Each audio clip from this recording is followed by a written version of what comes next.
Me han puesto alguna excusa. Yo todo eso es que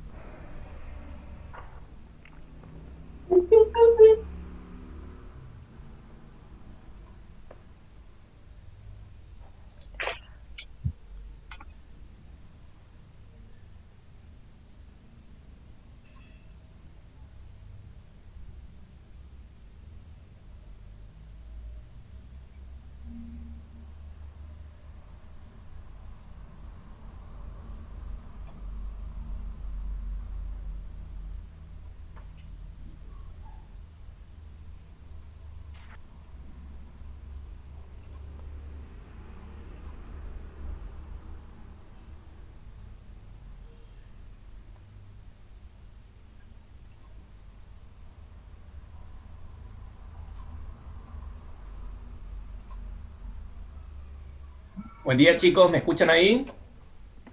Sí, profe. hijo A de mí puta. bien. ¿Se escucha? Sí, te escucho Sí, bien, profe. sí se Sí, escucha. profe. Bien, bueno, perfecto. Vamos a arrancar entonces. ¿Se Eh, escucha? ¿Se escucha, pa? Bien, les voy a pedir que por ahí desactiven micrófonos si tienen ruido de fondo o tienen algún ruido extraño atrás. Vamos a arrancar, somos 69 del curso de 101. Bueno, los que no asistan o no entren al Zoom, les pido que ustedes les comuniquen de que luego, bueno, se pongan al tanto de lo que se va a decir hoy, porque este Zoom no va a ser grabado y no lo voy a volver a después a subir. Bien, la idea del Zoom, como yo les había dicho, es lo vamos a ir haciendo cada vez que vamos terminando una unidad o antes de algún trabajo práctico o antes del trabajo práctico englobador que va a ser a modo de parcial que vamos a tener antes de las vacaciones de julio. Por lo que se viene hablando y por lo que pareciera que va a suceder, el segundo cuatrimestre también sería de forma virtual, pero bueno, está todo en veremos.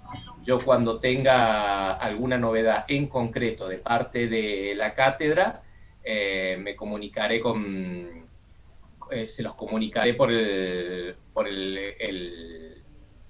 medio del WhatsApp, que es lo que utilizamos, ¿sí? Habíamos quedado en esto de terminar de ver o hacer un repasito también de lo que es el apunte de historia argentina. Eh, un segundito, que creo que faltan unos chicos acá de entrar. Así pueden ingresar también. Ahí estamos. Eh, bueno, hacer un repaso de esto que vimos de historia argentina, cuestiones de ética y demás, que es sobre lo que va a versar el trabajo práctico que van a hacer esta semana. Yo les voy a, luego que terminemos el Zoom, yo les voy a pasar igual por texto cuáles son las consignas del trabajo práctico que tienen que entregar, de qué forma, en qué fecha, a qué mail y demás. Y luego a la tarde les pasaré el Excel, en donde es el mismo Excel que les pasé el otro día, nada más que se le va a agregar una columna al lado de su nombre con un color, que van a ser de 4 o 5 alumnos por grupo o 6. Entonces ustedes buscan su nombre, buscan al lado que tengan el mismo color y con ese mismo color se comunican por privado entre ustedes para hacer los diferentes grupos. No empiecen a comunicarse en el grupo general del WhatsApp del curso, porque si no nos volvemos locos y queda un historial, un chorizo de comunicaciones donde ustedes se van organizando. La idea de ese Excel es que ustedes tengan el mail privado y el de que le corresponde por legajo de UTN y el número de WhatsApp, entonces ustedes se van comunicando con los de su grupo, nada más. ¿Bien? Este práctico que vamos a hacer esta semana va a versar sobre todo del apunte de historia argentina que vimos y algunas cositas que van a tener que investigar o que ya han ido investigando, que yo les fui diciendo semana a semana, como por ejemplo esto de industria argentina, algo de obras civiles y demás.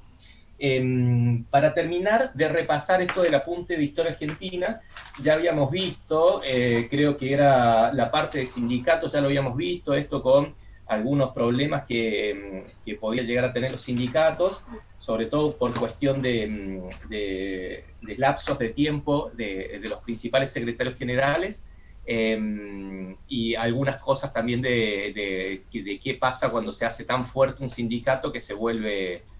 Esperen que estoy uniendo más chicos que están entrando todavía más tarde. El tema de sindicatos cuando se vuelven demasiado poderosos o demasiado monopólicos, ¿qué pasa con el resto de la población, ¿no? ¿Qué pasa cuando un sindicato decide, pongamos un ejemplo, el sindicato de Moyano, de transporte, decide parar todo el transporte del país? Bueno, nos vemos en un problema, no solamente la gente que está propiamente vinculada a ese sindicato, sino la población en general. ¿Le pudieron investigar, ver alguno de esos temas que yo les dije, de hace cuántos años están los principales sindicalistas? ¿Alguno que quiera activar el micrófono? ¿Alguno lo vio o no? ¿O ninguno lo buscó? ¿Nada? Yo lo busqué, Yo profe. también.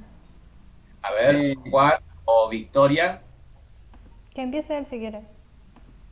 Sí, o sea, como que busqué que, por ejemplo, en algunos sindicatos me apareció como que hace más de 30 años, en algunos sindicatos, sea el caso de camioneros con Hugo Moyano, creo que era, y después que no solo que están hace mucho tiempo más de lo que tendrían que estar, por el tema de que supuestamente se van votando cada cierto tiempo nuevos representantes del sindicato, sino que también se empezó a utilizar que cuando se va el jefe del sindicato, digamos, asume un familiar de él.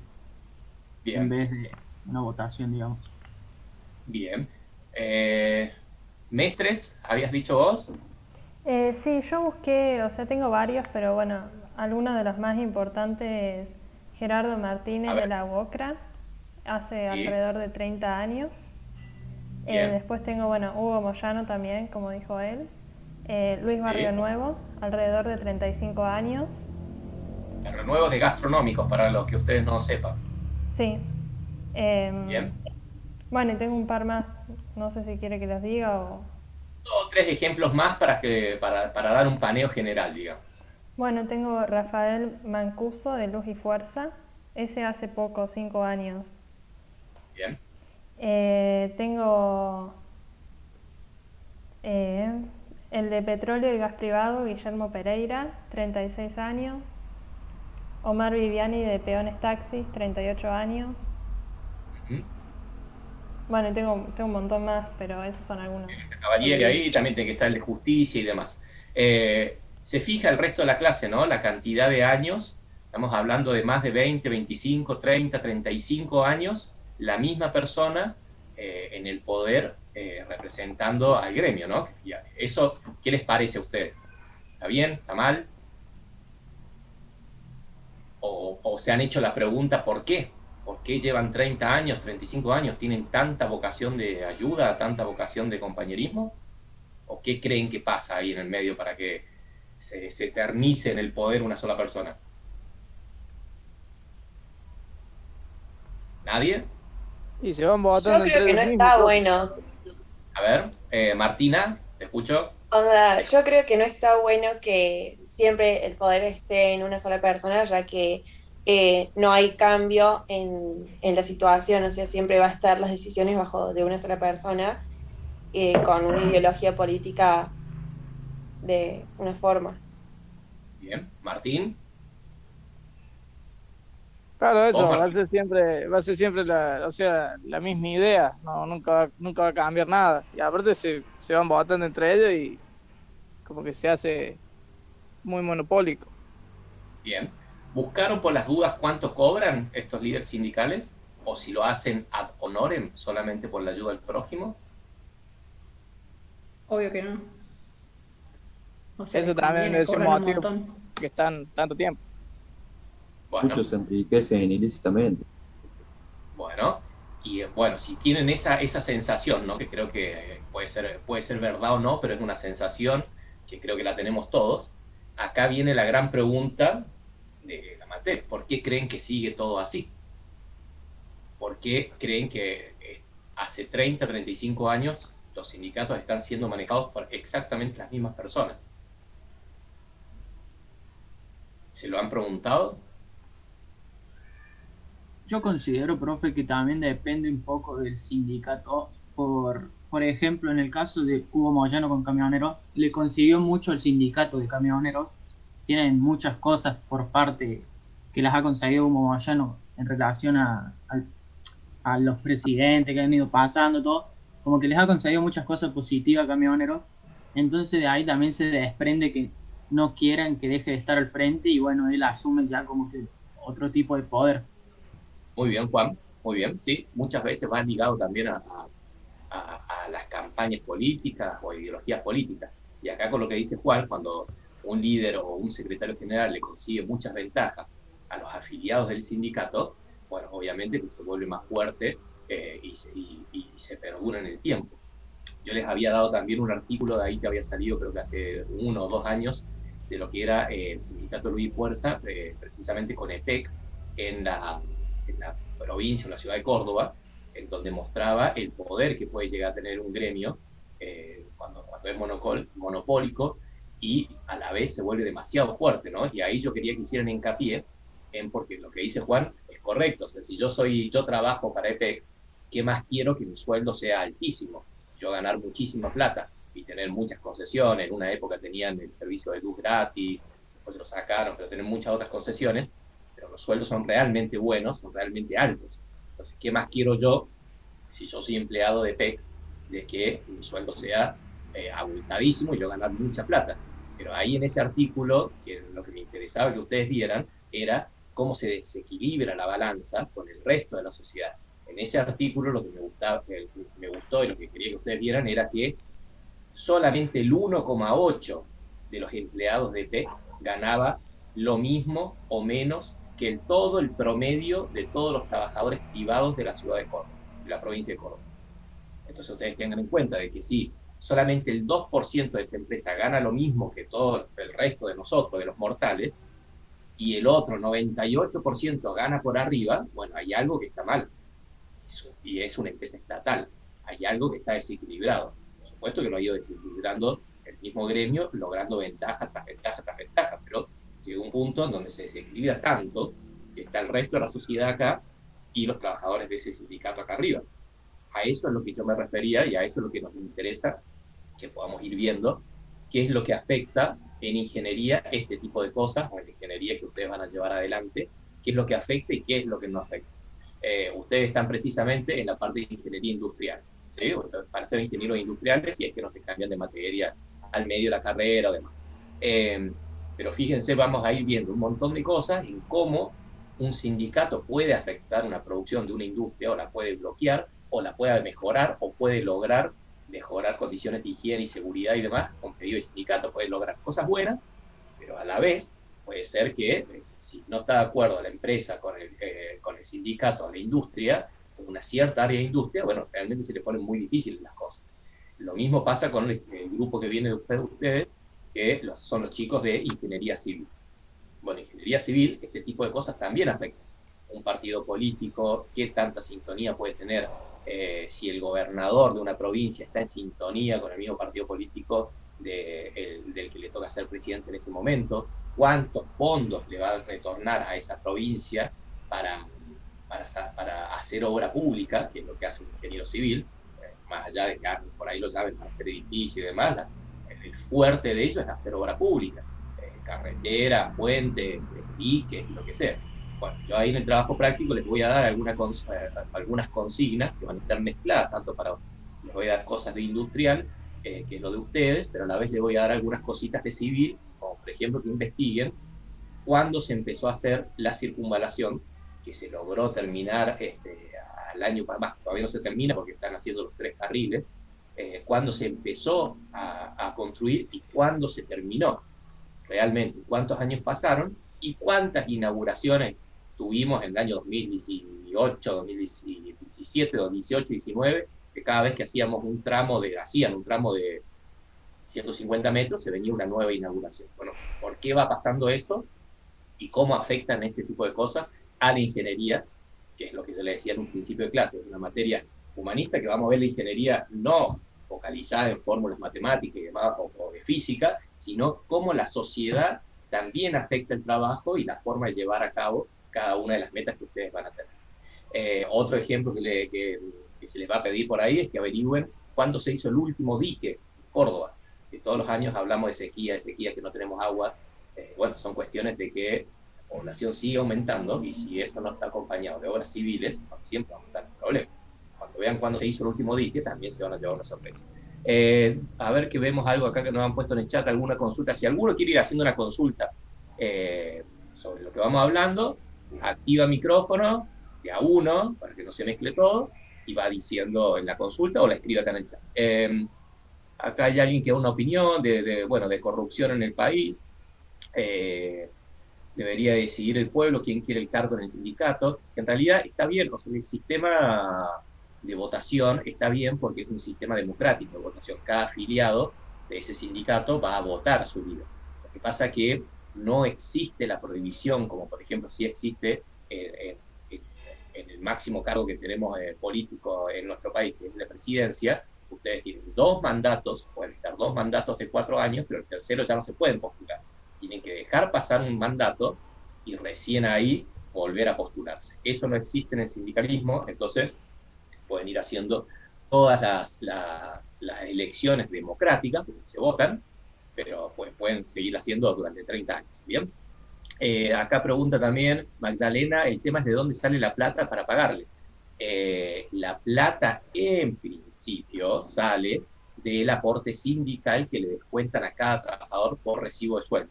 Descuentan una cuota cada vez que viene el recibo de sueldo, ese es el aporte sindical. Por supuesto, pues, ¿sí, Magdalena? Sí, perdón. O sea, en realidad lo escribí porque estábamos hablando de EPEC y eso que habíamos dicho, digamos, que ellos, bueno, cobraban una cantidad bastante elevada, que en realidad la plata sale de nosotros, entonces ahí es donde se desequilibra esa balanza, sería. Exactamente, porque la plata sale del pago de la boleta que hace cada usuario.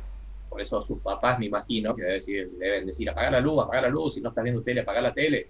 Claro, cuando viene la boleta, se tienen que largar a llorar. Cuando viene una boleta de verano con los aire acondicionados, se largan a llorar porque son cifras muy altas. En ese artículo creo que también decía de que, por ejemplo, en Córdoba pagábamos 5 o 6 veces más que el mismo kilowatt de Buenos Aires. Buenos Aires también está subvencionado, a su vez, desde el gobierno, cosa que acá no. Entonces, como dice Magdalena, esa plata o ese sueldo, más allá de inversión y todo lo demás, lo terminamos pagando el resto de los mortales que trabajamos en la cuestión privada o cuestión pública, pero que tenemos un porcentaje más o menos de sueldo, está muy por debajo del sueldo de eso, ¿sí? Ahí es donde se desequilibra este tipo de cosas.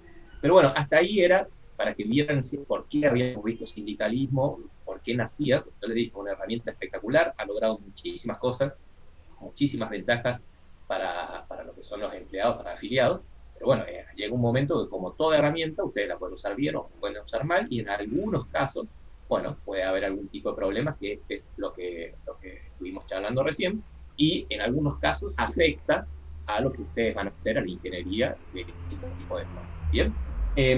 Después había quedado también esto de la incipiente industria argentina durante el gobierno de Perón. Yo les había contado más o menos algo de que, bueno, Perón ve con buenos ojos y trae algunas ideas de otros gobiernos que ya lo habían hecho, y era de enfocar la industria, crear una industria que se hizo automotriz y para el campo, y también una cuestión de aviación con FADEA y demás, pero sobre todo crear una industria automotriz que hasta ese momento era privativa de las clases absolutamente altas, era una cuestión muy cara e inalcanzable llegar a un auto o una motocicleta, y lo que hace es tratar de lograr de sacar vehículos que sean muy sencillos, rudimentarios, durables, fáciles de arreglar a un precio accesible, y además poder dárselo en cuotas a estos empleados para que, por ejemplo, en el caso de Moto Puma, los trabajadores podían sacar la moto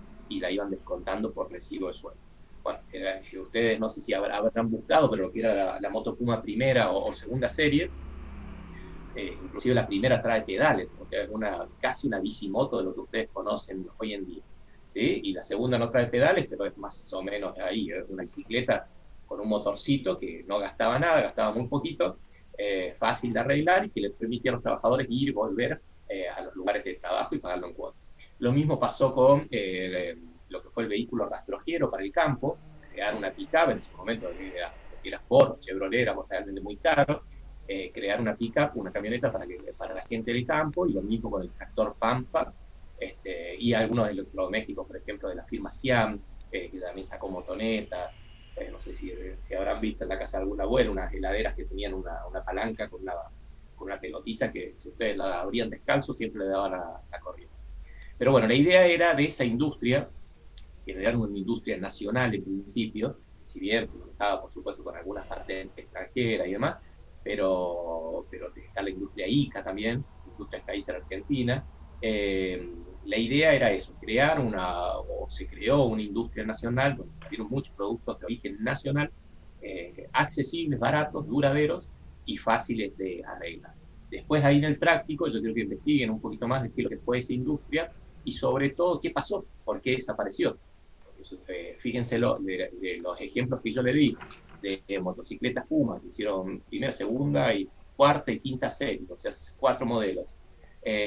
Rastrojero, que hicieron 3 o 4 modelos, los tractores Pampa, Industria Siam y demás. Fíjense que todo eso ya no está, desapareció a mediados ya de los 80, ya que nada de eso existía, y quiero que investiguen qué pasó ahí, con esa ingeniería industrial que había, por qué se cayó, por qué no siguió manteniéndose, o por qué no tuvo más inversión, o por qué no tuvo más auge, o por qué no duró hasta hoy en día. Se van a encontrar con no solamente una respuesta, cuestiones políticas, de cambio, de economía y demás, pero también se van a encontrar con algo que lo vamos a ver ya la segunda mitad del año o al final de este cuatrimestre, que es cómo avanza la tecnología en países desarrollados, en países del primer mundo, y cómo avanza la tecnología en países no desarrollados como el nuestro, o por ahí tercermundista y demás, y cómo se desequilibra esa curva, donde tenemos mucha diferencia de tecnología, por más que nuestro producto sea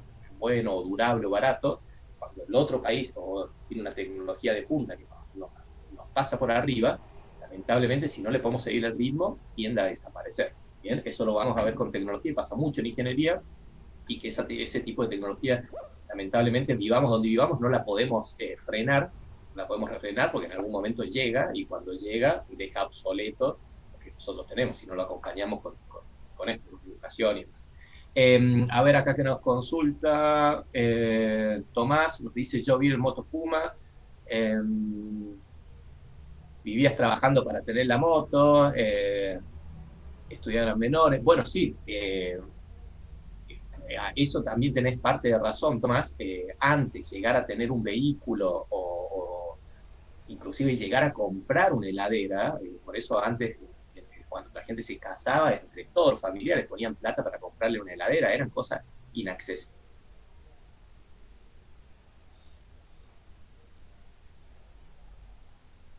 Esto de cuestiones que vamos a ver también con globalización, con capitalismo, con productos chinos y demás, ha hecho mucho más accesible. Por supuesto que las cosas no duran lo que duraban antes, pero se ha hecho mucho más accesible, que se pueda acceder más al mercado. Antes comprar un vehículo, comprar una moto, comprar una heladera, era cuestiones de ahorrar durante años, ¿sí? Y por eso tu ejemplo también, lo que decís vos, Tomás, está bien, porque trabajaban mucho tiempo para tener la moto, pero podían llegar a tenerla, porque se la descontaban en cuotas desde el recibo de sueldo. O sea, ya la tenían y luego se la descontaban. Antes no llegaban a tenerla, no lograban nunca juntar el dinero.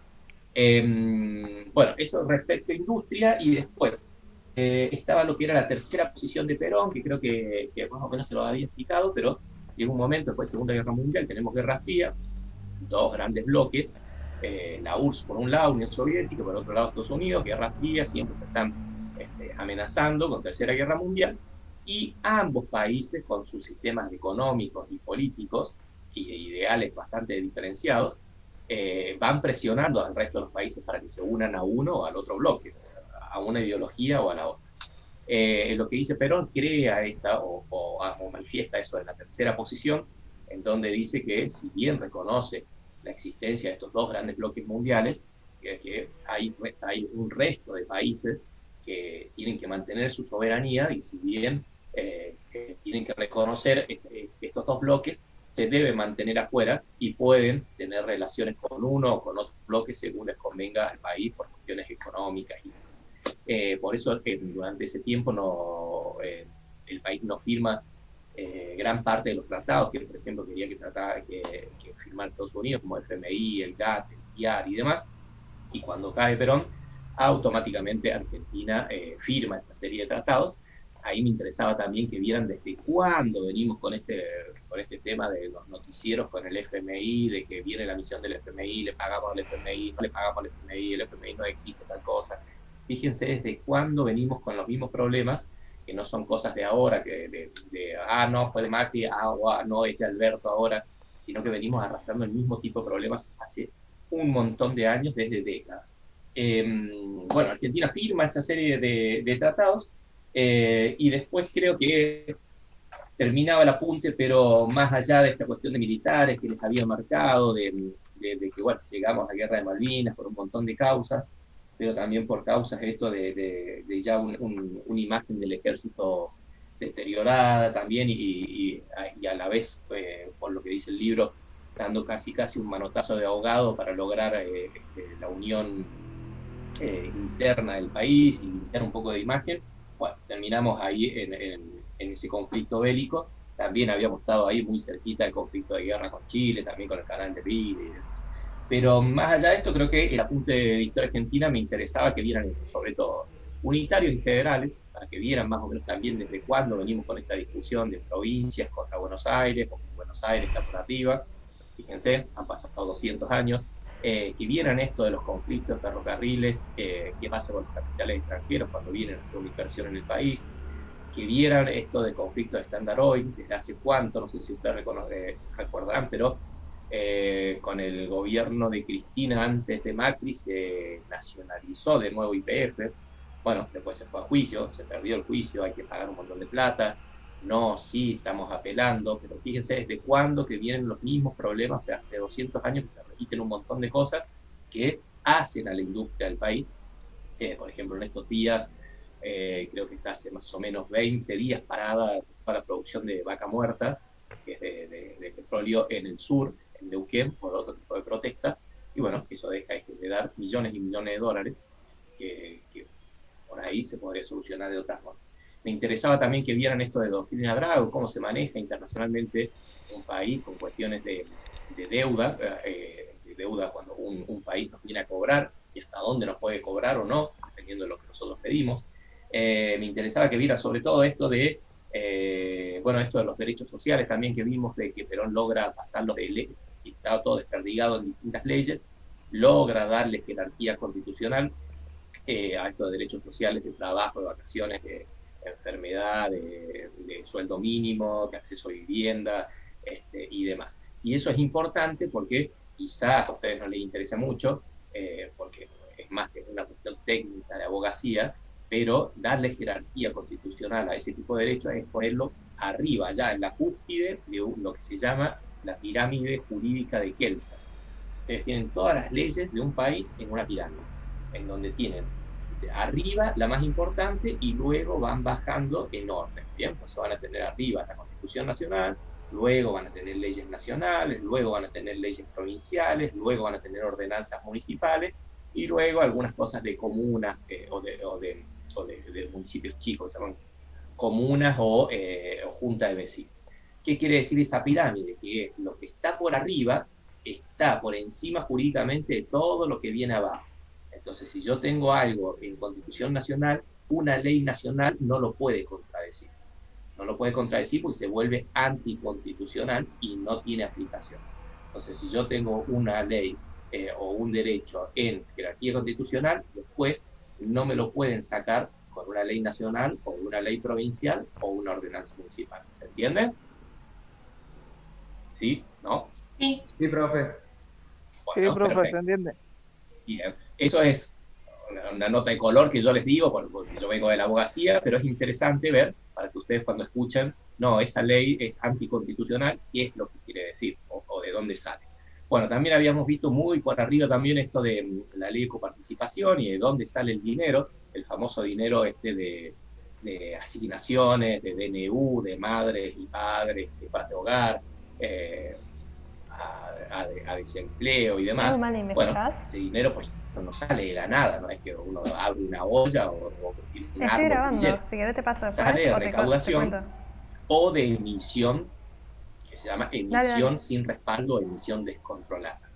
Vamos a ver los dos casos. En el Dale, caso no te de hagas recaudación, ya Dale, lo nos vimos vemos, ahí Mari. durante clase, Chau, chau. es cada provincia cobra impuestos, retenciones a producción y demás, y las gira esos montos a Nación, y luego Nación reparte en cuota partes a todas las provincias argentinas. Yo, como les había dicho, no necesariamente les va a devolver la misma plata que, por ejemplo, provincia de Córdoba aportó. Provincia de Córdoba, Santa Fe, La Pampa aportan mucha plata, pues tienen cuestiones de soja y demás, que tienen retenciones en puertos, y luego no les retorna lo mismo, ¿bien? Porque si les retornara lo mismo, por el otro lado tenemos provincias que no tienen tantos recursos, por ejemplo, Formosa, Chaco, se aportan muy poquito, pero después les retorna bastante plata.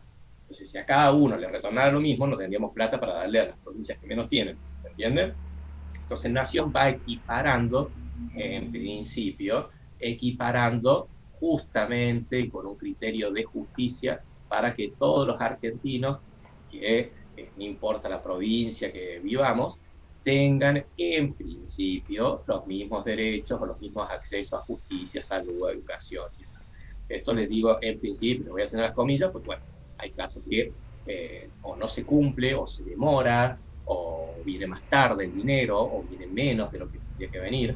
Córdoba tiene un historial de juicios con este tipo. Denme un segundito que hago ingreso a tacha. Un historial de juicios reclamando porque no siempre le retorna lo que tiene que retornar, porque bueno, durante mucho tiempo el gobernador o los gobernadores de Córdoba no han estado en sintonía perfecta con quien tocaba ser presidente. Ustedes creo que eran muy chicos, pero no sé si recuerdan ese caso del vicepresidente Cobos, cuando dijo ahí en esa sesión maratónica en el Senado, dijo: mi voto no es positivo, y era parte de la vicepresidente de Cristina, y se estaba votando una ley de retenciones para el campo, en donde Córdoba estaba totalmente en contra. Creo que se llamaba la 1125, si no me acuerdo, y era el anterior gobierno de Schiaretti. Pero bueno, por eso les digo, en principio, con cuestiones políticas más. Pero esa ley está bien pensada, el espíritu de la ley o la idea de la ley realmente es correcto para lograr ese federalismo serio y real. Debería ser así, ¿bien? Más o menos debería ser todo igual. Después, si ustedes van al Chaco o van a Formosa, bueno, se van a encontrar que en los papeles muy lindo, pero realmente el acceso a salud o educación o cuestiones básicas, no es lo mismo estar en el microcentro de Palermo, en Buenos Aires, o estar en el Monte Chaqueño. No van a tener lo mismo. Y por el otro lado, esto les hablaba de lo que era la ley de coparticipación, cómo juntaba recursos del Estado, y la otra parte que les dije era la emisión, la llamada emisión descontrolada o sin respaldo. Bueno, yo ya no tengo más fondos y tengo que dar plata, porque por ejemplo el año pasado estaba absolutamente todo cerrado y salieron un montón de beneficios sociales y de ayudas y del IFE y demás, porque esa plata sale de algún lado. Y si está todo el comercio cerrado, y no hay exportación y demás, no hay turismo que aporta dólares también, ¿a dónde sacamos la plata? Bueno, le decimos al Banco Central que imprima billetes. Pero esos billetes impresos no tienen el respaldo en dólares que tienen que tener. Entonces, cuando ustedes imprimen muchos billetes y entregan y no tienen respaldo, aparece lo que es inflación. Inflación, que quiere decir que ustedes antes tenían 10 billetes de 100, tenían 1.000 pesos, valían 1.000 pesos a precio dólar o a precio euro o lo demás. Si a ustedes imprimen 5 billetes más y tienen 1.500 pesos, pero esos 500 pesos no tienen respaldo, bueno, va a empezar a valer menos, ¿sí? El valor del billete nacional va a valer menos, que aparece toda inflación, que después bastante más difícil controlar. Con eso estaría entonces el apunte de historia argentina. No sé si alguno tiene alguna duda, consulta, que haya quedado ahí colgado. Profe, en el caso usted está hablando de que hubo inflación. Hola, ¿se escucha bien? Y Cristina, te escucho. Perdón, gracias. En el caso que está hablando de que hubo inflación debido a que se tuvieron que imprimir más billetes, ¿cuál hubiese sido una solución mejor o cómo se hubiese encontrado una vuelta para eso? Esto es, ¿vieron cuando yo les dije que vieron la crítica a la generación del 80, allá hace 200 años, que se les criticaba de que, bueno, de que al final no habían industrializado el país, de que solamente habíamos seguido exportando cuero, lana y carne en vez de hacer la industria de acá? Bueno, hay momentos de la historia en donde no hay muchas alternativas. Cuando tenemos un país que no fue realmente industrializado nunca, cuando hablo industrializado, si bien tenemos industria y demás, tenemos cosas que se fabrican acá, yo digo industrializado en la porción de industria del mundo. O sea, nosotros al lado de China o de otro país que realmente está industrializado, somos un puertito, somos muy chiquititos. Entonces, cuando no tenemos un país industrializado y vienen cuestiones de crisis económicas mundiales o viene como este tema de una pandemia, bueno, no es que uno dice, ay, tengo un montón de alternativas para elegir. En este caso, bueno, estaba todo cerrado, había que dar esas ayudas sociales, el tema es que no había de dónde sacarlo. Entonces, ¿de dónde lo sacamos? Y bueno, se emite dinero y si hay inflación, bueno, después se verá cómo se baja, cómo se va. Pero no había muchas alternativas. Esto siempre tenganlo en cuenta. Si no, siempre es fácil criticar, de decir, no, yo no lo hubiera hecho así, lo hubiera hecho de otra forma. Bueno, hay que ver el contexto histórico también de qué es lo que se hace. Además, de por ahí, no sé si apuntas a eso también, Cristina, pero ustedes verán que esta inflación, o más o menos en los valores que venimos tratando, capaz que el año pasado se disparó un poquito más, pero inflación arriba del 30% tenemos hace 8 o 9 años. No había pandemia tampoco. Iba apuntando para ahí como que tomaron en cuenta la inflación debido a que ya veníamos con inflación desde hace años. Por eso, la inflación se viene haciendo durante años, todo el gobierno anterior y el otro gobierno anterior también venía inflación.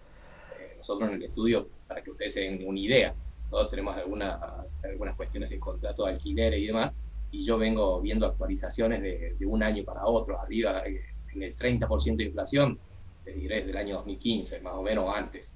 O sea, no es de ahora, no es del año pasado, quizás se incrementa un par de puntos, pero la Argentina, lamentablemente la Argentina, siempre ha ido funcionando a través de inflación, moderada, más o menos moderada o no moderada.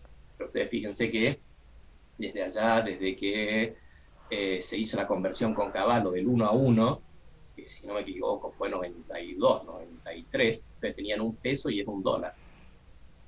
Un peso, un dólar. Fíjense, ahora vale 112, un dólar. O sea, nunca bajó el dólar. Siempre fue subiendo. Eso les marca que siempre tuvimos una curva de inflación. Pero esto es una cuestión anecdótica para que ustedes vean el día de mañana cómo los va a afectar o cómo tienen que aprender a trabajar con esto de inflación. Ustedes cuando sean ingenieros industriales, cuando van a hacer un plan de trabajo, si bien eso se va a encargar otro equipo, que va a ser el equipo económico, financiero y de contadores, pero sí van a tener en cuenta, hay que tener en cuenta si van a realizar una obra o diseñar una industria desde cero, que por ahí tienen que traer cosas de afuera, en la gran cantidad, o la mayoría de los casos, van a tener que traer materiales o máquinas de afuera. Bueno, tienen que ver a ver qué es lo que van a traer, cuándo lo van a traer, en qué momento. No es lo mismo traerlo a precio dólar de 50 pesos, que ustedes encarguen todo y todo lo demás y no lo pagaron, y que de acá a 2 meses tienen que traer la misma máquina a precio dólar 90. ¿Se entiende? ¿Hasta dónde los puede llegar a afectar a ustedes? Lo mismo con los insumos que ustedes traen de afuera. Si ustedes van a ser ingenieros industriales y para ciertas máquinas que ustedes van a diseñar y demás, o productos, casi siempre van a necesitar insumos de afuera, bueno, van a tener que aprender a manejar con esos costos que van a ir variando absolutamente siempre. ¿Bien? ¿Alguna otra duda? ¿Consulta? ¿Sí? ¿No? Por mi parte, no, gracias. Bien, Cristina. ¿Alguien más? ¿Alguna duda que les haya quedado ahí? Por mí tampoco. ¿No? Bueno, acá nos dice Mateo, rebajar el gasto público. Sí, eso es lo que quisiéramos todos. El gasto público es un gran problema por dos cuestiones, también se los cuento a modo anecdótico. Por un lado, porque por ley y por estatuto del empleado público, ustedes no los pueden despedir porque quieren o porque quieren reducir planta. Generalmente, para poder despedir un empleado público, son procesos bastante largos, que duran años, y salvo delitos en forma de fragancia, si faltan y demás, le tienen que abrir sumario, están muchísimo tiempo para poder despedir a un empleado público, por eso son cada vez más. Y luego hay provincias de que tienen muy poca producción industrial o cuestiones de campo, en donde tienen una gran porcentaje de su población que trabaja como empleado público. En casos de Catamarca, Santiago del Estero o La Rioja, hay veces que supera el 70% o el 60% de la población que son empleados públicos. ¿Bien? Todo eso, por supuesto, que genera gastos. Profe, ¿cómo obtuvo Argentina los ferrocarriles ingleses por acá? Bueno, una inversión que nosotros le vendíamos. Recuerden que vendíamos materia prima a Inglaterra, era nuestro principal comprador. Entonces Inglaterra dice, bueno, yo hago una inversión en este país, que no había nada, para que tirar las líneas férreas y que salga más rápido el producto, sobre todo de La Pampa o el sur de Buenos Aires, para los puertos de Buenos Aires y de Rosario. Se hace la inversión, o sea, la plata la ponen ellos traían lo que es, me refiero más que nada que hay mucha gente que cobra muchos beneficios sociales y a cambio no genera nada, no trabajan, no aportan con impuestos y los trabajadores que tienen que mantener eso. Bueno, contestando lo primero, fue una inversión extranjera, como muchas de las que hemos tenido en el país. En ese tiempo no había tantas leyes laborales y demás, por eso se hizo ese conflicto. Y después, esto de la gente de planes sociales y demás, sí, es una discusión larga y tendida, y bueno, también de cuestiones de ideales políticos y demás. Lo que les puedo aportar es que ese tipo de beneficios sociales siempre tienen que ser, o lo que dicen los libros, es que tienen que ser acotados en el tiempo. Se dan en unas cuestiones, en situaciones de emergencia, donde ustedes le dan, es como el seguro de desempleo, ¿bien? O sea, ustedes le dan un seguro de desempleo mientras usted busca otro trabajo. No le van a dar el seguro de desempleo hasta que usted se jubile, porque si no sería insostenible el sistema. Bueno, esa es la crítica que se le hace por ahí a planes sociales y demás, que si no está acompañado con una capacitación laboral, o no está acompañado con una inversión de trabajo, de industria, bueno, seguimos pagando durante muchísimos años y es cada vez más.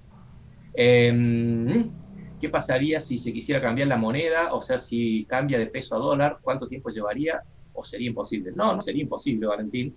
De hecho, ya se hizo una vez con Cavallo, y veníamos de una hiperinflación. También ustedes eran muy chicos, pero era una cuestión de que hoy las cosas salían, supongamos, 50 pesos, y mañana no es que salían 100, mañana salía 500 pesos. Era una inflación, una locura, la gente hacía colas de 3 días para cargar nafta, y de hecho se hizo. Por supuesto, tiene sus costos, tiene sus cuestiones, no es fácil, debe tener un montón de cuestiones técnicas, económicas, que yo, como no soy economista, no tengo la más menor idea. Pero de ser posible, sí, es posible, porque de hecho se hizo allá en los años 90, 91, creo que fue 90, 91. Bueno, con eso terminamos. Vamos a ver esta semana, como les dije, el apunte que sigue, que es Ricardo Santillán Güem, está pegadito ahí a la historia argentina, no sé si lo alcanzan a ver ahí. Y vamos a ver cultura, y vamos a ver también esto, antes de entrar en tecnología, en innovación y demás, vamos a ver cultura, qué es cultura, a qué se refiere, y volvemos a lo mismo, cómo afecta la cultura de un país, usos, costumbres, modismo y demás, a la ingeniería, o cómo lo puede llegar a afectar. ¿Lo afecta mucho? ¿Lo afecta poco? ¿No lo afecta en nada? Bueno, lo veremos. Veremos cómo puede afectar también un criterio de trabajo, una forma de trabajo, o no, una forma de realizar las cosas, o de pensar, o de proyectar. Esto lo vamos a ver. Entonces van a empezar a leer ustedes. Yo el lunes que viene ya volveremos a los audios, donde yo les voy a explicar. Pero van a ver qué es cultura, qué se entiende por cultura, qué era en un principio ya de la historia, qué se consideraba un hombre culto, cómo fue mutando o cómo se fue convirtiendo a través del tiempo ese término, cómo llegamos al día de hoy, y van a ver lo que son definiciones organicistas y materialistas, que están en página 20 arriba, y si no, página 17 abajo. ¿A qué se refiere cada una? De todas maneras yo se las voy a explicar el lunes que viene, y van a ver hasta... veamos. Hasta... Sí, van a ver hasta página 22 de acá arriba y 20 de acá abajo, punto 131, que dice una forma integral de vida. Hasta ahí nada más leen, como para dar un primer pantallazo. ¿Qué más? A ver, ¿qué más? Economías frágiles, dolarizadas. Sí, bueno, esto seguimos hablando de economía, que después es para largo y tendido, que no nos afecta tanto a la materia que vamos a ver. Por cuestiones de curso y de trabajos prácticos. Quedamos entonces, yo les voy a mandar las consignas a la tarde, de qué forma tiene que ser la letra, cómo lo tienen que presentar y demás. Muy importante, que parece una pavada, que yo se lo repito un montón de veces, pero no sé por qué no funciona, y año tras año me pasa lo mismo. Lo primero que tienen que poner en el trabajo práctico es su curso y los integrantes. Bien, si ustedes me ponen los integrantes, yo tengo otros cursos, aparte de ustedes, entonces me tengo que poner a buscar en 4 o 5 listas a ver a qué curso pertenece. Y, segundo muy importante, si ustedes tienen el curso de 5 y a mí en el trabajo práctico por mail me figuran 4, el quinto está ausente. Después no podemos empezar a decir, no, profe, es que nos olvidamos de ponerlo, porque justo tal copió y pegó y no se copió el nombre de tal. No, esto una vez que se presenta, tiene que estar con los nombres de los que trabajaron. Si ahí no está el nombre, no tiene nota. ¿Se entiende esto? Quiero que quede claro, porque el año pasado tuvimos infinidad de problemas de edición, problemas de que, no se me adjuntó el nombre a fin de año, no, yo lo hice, pero los chicos se olvidaron. Si no está el nombre, no tienen nota. ¿Bien? Entonces ponen curso, nombre, TP, en este caso va a ser trabajo práctico 1, y la otra cosa muy importante, lo tienen que presentar antes de la fecha que yo les voy a indicar. Si yo les pongo que se entrega antes del viernes, no sé, veamos. Si yo les pongo que lo tienen que presentar hasta el lunes 3, es hasta el lunes 3, 12 de la noche. Si a mí me llega el mail martes 4, 2 de la mañana, no lo presentaron. Está fuera de tiempo, ¿sí? Tienen toda la semana, lo pueden mandar antes, lo pueden mandar el 28, el 29, el 30, pero no más allá de la fecha límite de presentación. ¿Se entiende? ¿Sí? ¿Sí? ¿No? Lunes 3 la fecha. Sí, profe, se entiende. Sí, profe. Última regla, que también durante todo el año pasado, infinidad de consultas por privado, por mail. No se pueden intercambiar de grupo. Si les tocó el grupo azul, están en el grupo azul. No, que no, profe, que a mi amigo está en el grupo amarillo, entonces yo me cambio porque el amigo del otro está en el verde y se va a cambiar para allá. No, les tocó el azul, trabajan en el azul. Luego les tocó en el rojo, trabajan en el rojo. ¿Y esto por qué? Por lo que yo les dije a principio de año, de que una pata muy importante de esta materia es, ¿cómo se diría? Humanizarlos, volver a humanizarlos, a que trabajen cara a cara, si bien ahora mucho no se puede por esto de pandemia, pero que puedan trabajar en grupo, que les está costando muchísimo, mucho ya, no solamente a ustedes, sino que lo venimos viendo hace 4, 5, 6 años, de que les cuesta horrores relacionarse si no es atrás de una pantalla, del WhatsApp o de un mail. Les cuesta muchísimo congeniar ideas, lograr un fin común, lograr ponerse de acuerdo, y eso lo tienen que trabajar. Lo tienen que trabajar, ejercitar, porque es la forma que van a trabajar el día que se reciben. ¿Sí? Así que bueno, teniendo en cuenta eso, creo que estaríamos, creo que no nos quedaría más nada. Por mi parte creo que está. ¿Alguien tiene alguna duda? ¿Consulta? Lo último. Por ahí he estado viendo chicos que se siguen dando de baja al grupo de WhatsApp. No sé cuál es la causa, si se cambian de curso, si abandonan la materia. La verdad que no sé, pero sí les pido que si van a dejar la materia, me mandan un WhatsApp, me mandan un mail, profe, no curso más, así yo los saco de esa lista del Excel y luego no hacemos curso de 5 o de 6 alumnos que cuando se tienen que juntar hay 2, porque el resto dejó la materia y les avisa por celular, ay no, yo ya dejé, ¿sí? Me mandan un mail y lo saco. Ponce, ¿querías consultar algo? Arián, Ponce, ¿nada? No. Bueno, listo.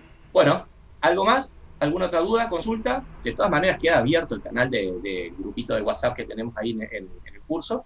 Sí, hagan ese ejercicio y ese favor de no organizar los grupos internos ahí en ese grupo, porque si no se vuelve una cosa que después cuando uno quiere buscar algo, tiene que estar buscando de página sobre página sobre página sobre página sobre página. ¿Sí? Así que bueno, creo que eso sería todo. ¿Nadie más tiene una duda? ¿Nadie va a una consulta? No, profe. Bueno, entonces chicos, nos vemos el lunes que viene. Gracias. Esperen las noticias por el grupo de WhatsApp para que puedan hacer el trabajo práctico. ¿Bien? Gracias, Sí, profe. gracias. Profe, gracias. Profe, muchas gracias. Chao, Chao. profe, Chao. Adiós. Profe, gracias. Profe, gracias.